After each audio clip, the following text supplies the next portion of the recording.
will talk about how can you find marketplace on your Roblox app, then can you pay any stuff you want. So all you have to do, so you just go down, click here on more down here. When you just click here on more here, it's going to take you to this list here. Then you click here on marketplace, just click on it here.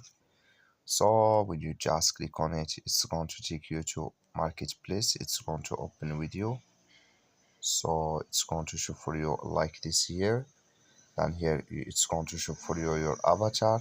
Then here can you pay all these things here. Just click on it. So anything here, I'm just click on this here for example. So when you just click on it, so then it's going to take you to pay it here like this. It's going to show for you this list here. Just click on it, then it's going to pay with you. That's all you have to do. Thank you for watching. Don't forget to support us by like and subscribe.